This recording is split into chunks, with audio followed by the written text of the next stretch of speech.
Welcome back. You're listening to The Voice of Russia in London with me, Tom Hedegard.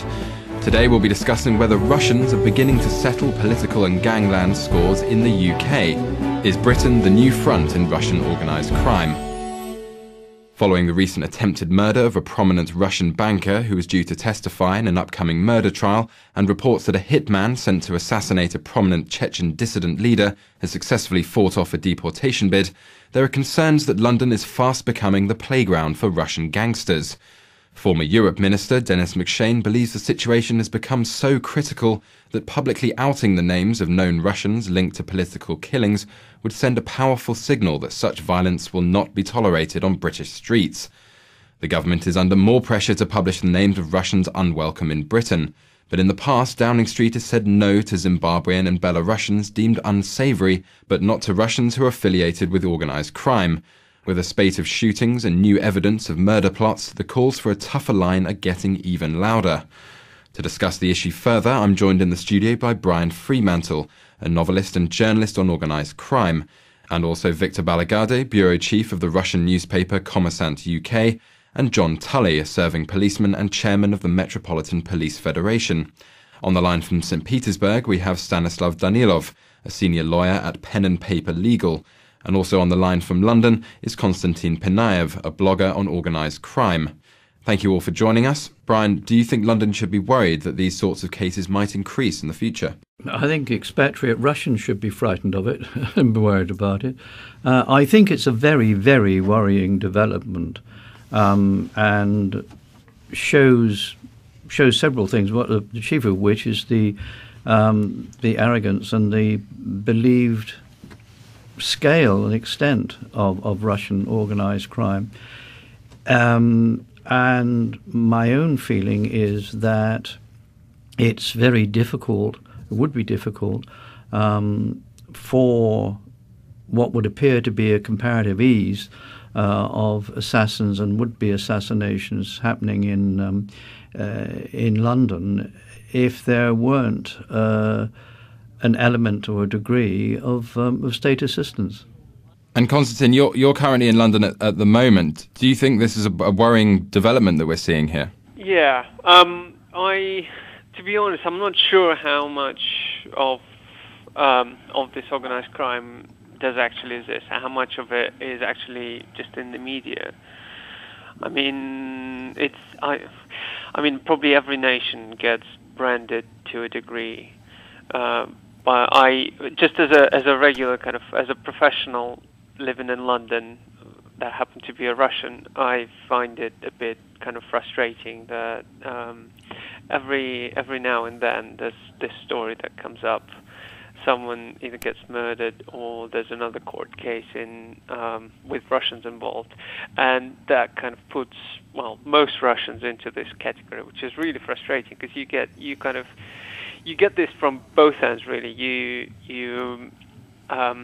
get all the British press covering these stories, and every single Briton now expects you to be super rich, have way more money than reason, and have very dodgy kind of sources of income. The truth is, probably 99.9% of Russians living in the UK are professionals. They are kind of in managerial positions. All of them are educated, but yet you get tarred with that kind of super rich brush, which is really frustrating, and I kind of find it disappointing. Equally, actually, the same in Russia, because again, there's a big political angle to this, and I think it's very easy for the Russian media to paint the same picture there. So I've got a blog in Russian. And a lot of readers that just come to the blog, they automatically assume that I am a mini oligarch that just, has an agenda to say. So that I just find it frustrating, really. I don't think there will be a massive rise of organised crime. And Victor, you're a Russian journalist working in London. One thing that some ordinary Russians have said when discussing organised crime, or Russian organised crime in London, is that they're being tarnished with the same brush, that they're somehow involved in this, and it's almost perpetuating an ugly stereotype. Would you say that you've heard the same thing? Well, yes, I did hear these kind of comments, and I've heard many, actually, from many Russians. I did hear comments like you've described. But, I mean, we have to consider that there are different types of Englishmen, and everyone, I mean, some people do have stereotypical way of thinking. Some people are smart, and they know that you cannot judge about the whole nation just seeing few examples. Yeah, this is true because, I mean, if we consider through the stage of development that Russia is going through and has been going through for the last couple of decades, it's true that most of the Russians you see here in London, they're either extremely rich Russians or they can be ladies of a certain type of behaviors you find in Soho, in Shepherd's Shepherd's Market, exactly, those areas of London. But it doesn't mean, I mean, I'm sure smart Londoners know that Russia is not about those kind of ladies and those super rich people. I mean, people who are familiar with the Russian culture and people who've been probably to Russia or seen Russian movies, they know that you can find all sorts of Russians. So it all depends whom you talk to, it all depends whom you communicate with. There are people who have stereotypical way of thinking. It's the same like in Russia. Many Russians think that all Englishmen are either sailors or aristocrats because they judge about Englishmen by the books they read from the Victorian time. But you come now to London and you find different types of Englishmen. So it's all about the people you communicate with, and I'm sure there are smart Londoners who are aware that Russia is more larger and much vast country than just being about people who make a lot of money, kill others, or etc. And Stanislav, one of the, I think perhaps an irony to all of this is that some Russians come to England because of strength of the rule of law. That's one thing they've referenced. Do you not think this is quite ironic that now they're bringing some criminality with them? Do you think that's the case? Yeah, it could be also the quality of life, the order of your life, but really the question is, I agree with the previous statement that most Russians who live in London are probably just hard-working people, ordinary people, not connected to the organized crime. And I wonder if there is really any grounds to say that Russian organized crime threaten the UK because they tend to commit crimes among the same ethnic group. So I mean the quarrels which happen in the Russian organized crime societies usually stay within those societies. They hardly threaten British, in my point of view.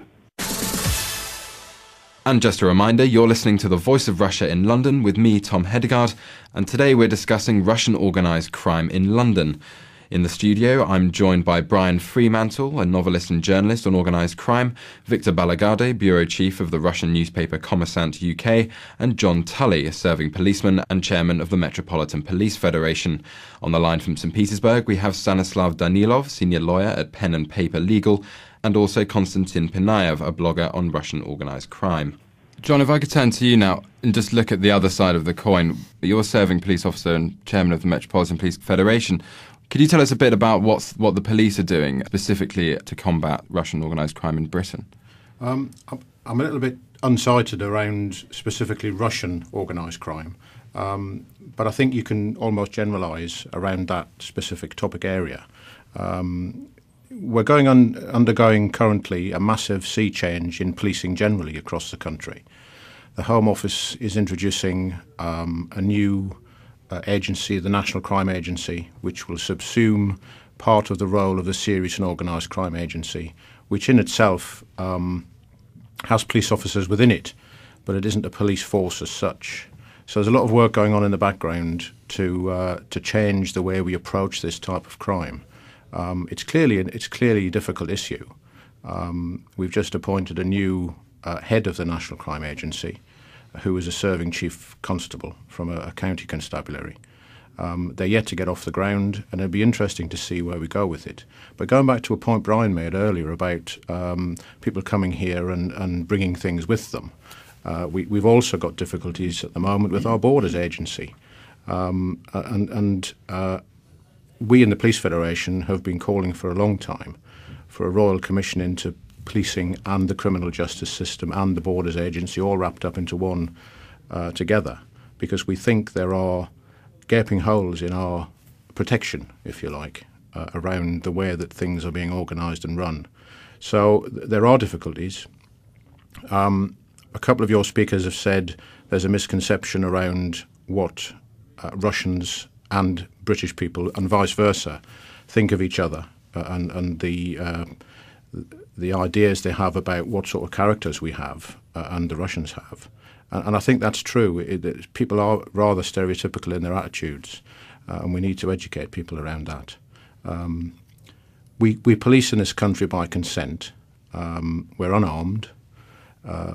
We do our best through intelligence and planned operations.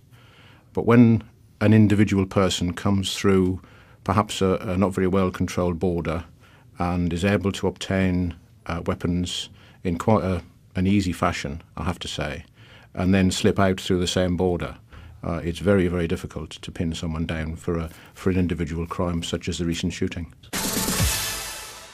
And just a reminder, you're listening to The Voice of Russia in London with me, Tom Hedegard, and today we're discussing Russian organised crime in London. I actually agree very, very much with what John has just said. We have something called a border agency, and I think we have probably one of the most porous borders you can possibly imagine or not want to imagine.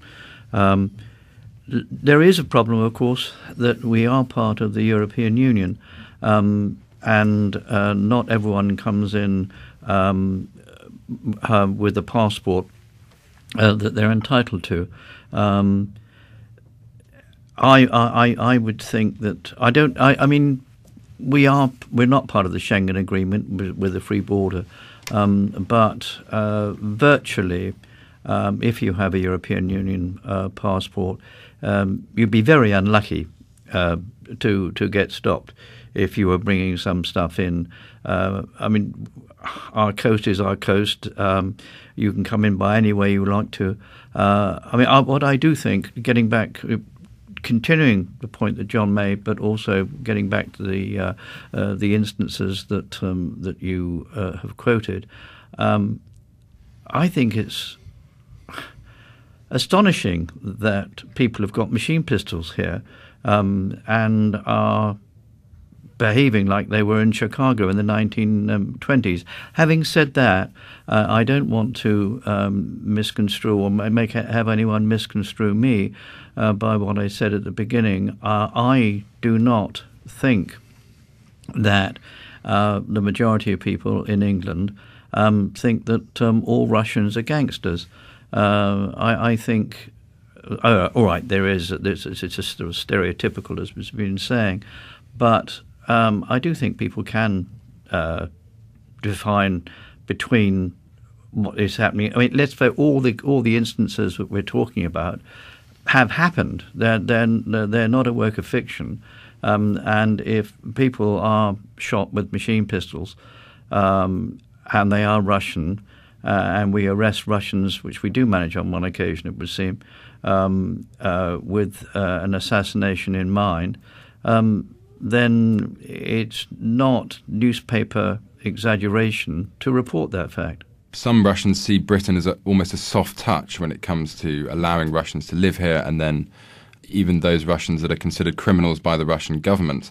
Do you think that's the case in Russia from a Russian perspective, that Britain is seen as a soft touch?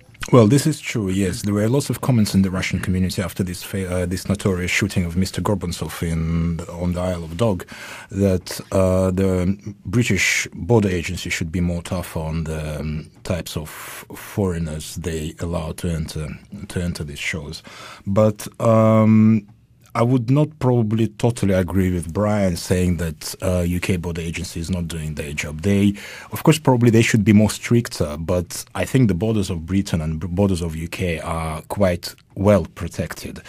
But as in many other fields, when it comes to immigration, you have to look individually on each person whom you allow to enter UK. Well, I'm not being a professional immigration officer, obviously, but that's what I would think. And if you look at Gorbatsov's case, the gentleman who was shot, in Canary Wharf a couple of weeks ago, this is the man who has a number of cases being opened against him in at least 2 countries. So we are talking about Moldova juridical system, which has few cases in the court open against him, and we are talking about the Russian Federation, where he is also being persecuted. And the man who has been in the financial industry for years and years, and who has been buying and selling different banks and financial institutions, and being involved in numerous scandals and shootings of bankers in Moldova and in Russia, I don't think that's the right man who should be allowed in the UK. Well, that's my general opinion. So in that case, of course, in this way, probably UK border agency should be much stricter and should look individually and should look thoroughly into each case of each individual who is trying to seek either political asylum or indefinite leave to remain in this country. But yes, you can be very much surprised, and you might be very much frustrated about the foreigners coming over here to London and doing all these shootings on the streets. But you also have to consider that the fact that there are lots of other national minorities here in London where the gun crime and the gun culture is very popular among them. I mean, I'm talking about a few Caribbean national minorities and other areas in London where you find that someone coming to somebody's house and having a gun with him is quite an ordinary thing, and I know that this is the fact. So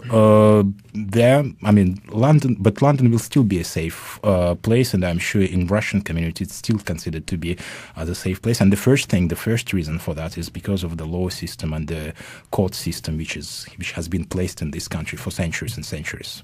Brian, if I come back to you, you've written several books on organised crime in Europe, particularly. How does Russian organised crime compare to other forms of organised crime in the UK?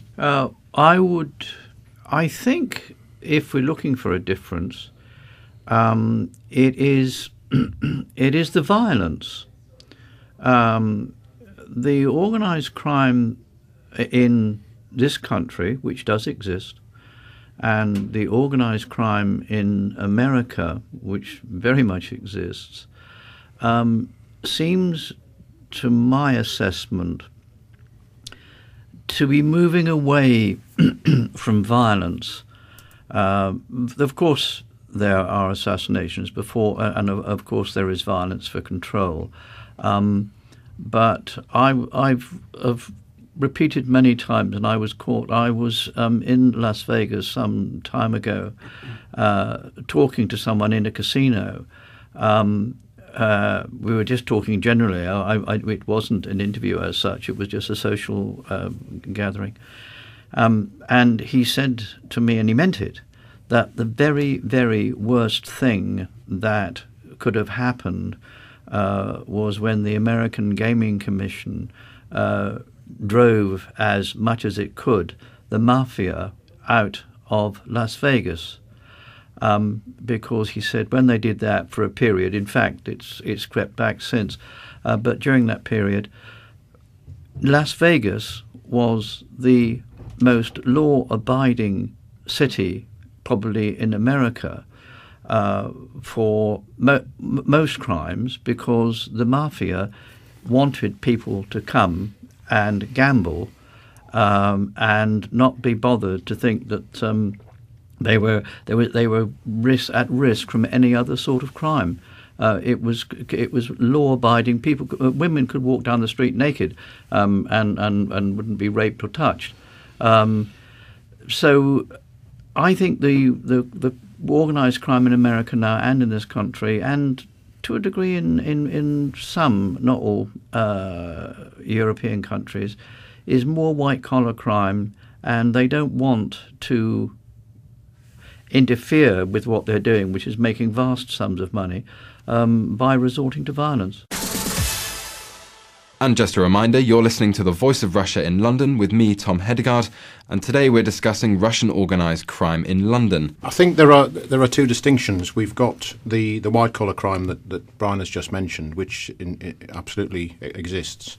And I think if we cast our minds back to the summer last year, when we saw the riots across Britain, and there was a lot of talk, and in fact Bill Bratton came over from the States to give us the benefit of his wisdom around the gang cultures that he dealt with when he was commissioner in a couple of police forces over there. I think very much certainly in the metropolitan area that I deal with, we see very much the case is the gangs, and there are upwards of 60 that we know of across London. And they have a number of... Not specifically Russian? Not specifically Russian, no. I mean, our friend here has mentioned the Caribbean, and we have Operation Trident, which looks at black-on-black gun crime. And that's actually just been extended. That operation's just been extended across the Metropolitan District to look at gangs per se. And it's very much a thrust of the new commissioner's ethos, the total war on crime, to attack crime at every level, from littering right up to murder. So there's a sea change. He's very, very new in post, our commissioner. He's got some new ideas. He's listened to input from the likes of Bill Bratton. The City of London police pretty much deal with the white-collar crime. Obviously, we have our own dealings as well, but you've got the Serious Fraud Office who deal with the city. So there are distinctions, and I think we got a little bit carried away last summer around the gangs were responsible for the violence that we saw on our streets. And that's pretty much a one-off, and hopefully we won't see the likes of it again very soon. And I just have to say that to your listeners that murders do occur, but they're very, very rare, and assassinations are even rarer. So it's not a commonplace event. Just going back to the government's role in all this, we've seen that the government have made certain people persona non grata, particularly Belarusians. Critics have accused the government of being particularly soft on Russians for some reason. Why do you think that might be? As I'm sure you know very well that in the English, in the House of Parliament, in the House of Commons, in the British Parliament, we had a couple of hearings about the Magnitsky list, and there are lots of talks and lots of things happening in this case, where the British authorities want to create a certain list where certain Russian officials which were involved somehow in Magnitsky case will not be allowed into Britain. It was, in fact, Dennis McShane who said that Britain is, for some reason, very soft on Russia, whereas it's much harsher on other countries specifically. And he is one of the people here spearheading the Magnitsky case in Britain. That's right, yes. Well, initially you have to understand that London is probably the most attractive city in the world for not only Russians, but for many other people from outside of Europe. And as I've mentioned, it's because of the English law system, which is respected universally, and because of the the style of life which is here, and London is considered to be a safe haven.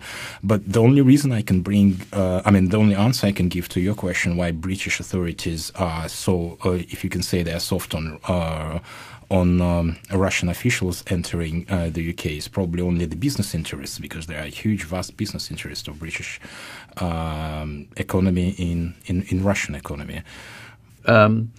You should keep in mind that probably, I think it's been touched on earlier during our conversation here, that England is very much a country of law.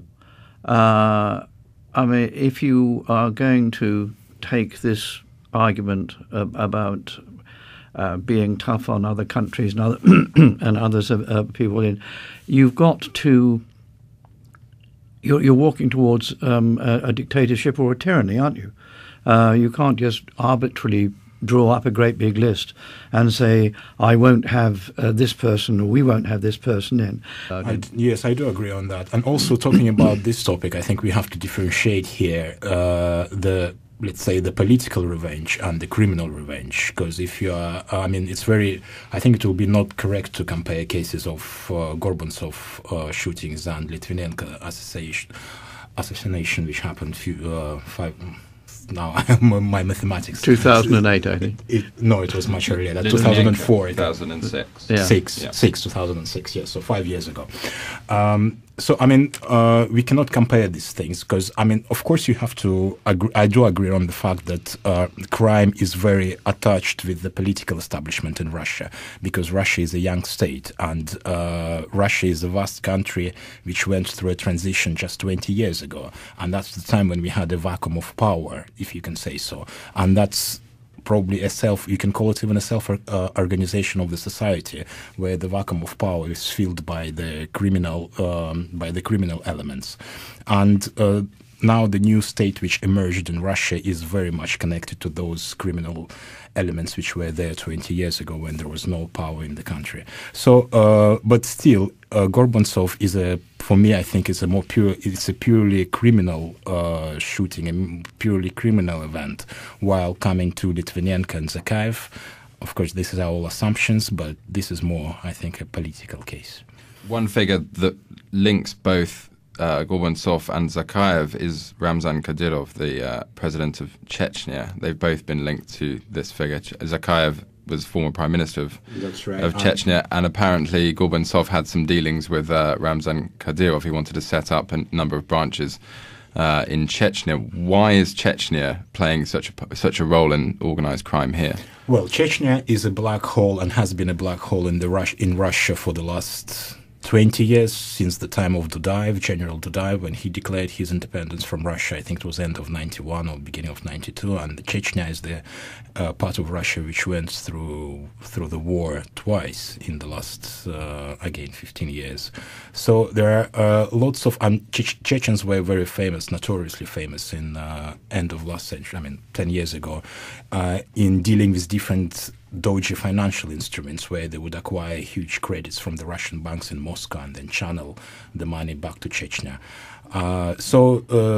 This is as John was mentioning about different gangs and national gangs here in London. Russia also has its history of nationally organized crimes. Even in Moscow, there are Georgian mafia, there are Armenians mafia, and Chechen mafia is one of the most notorious one.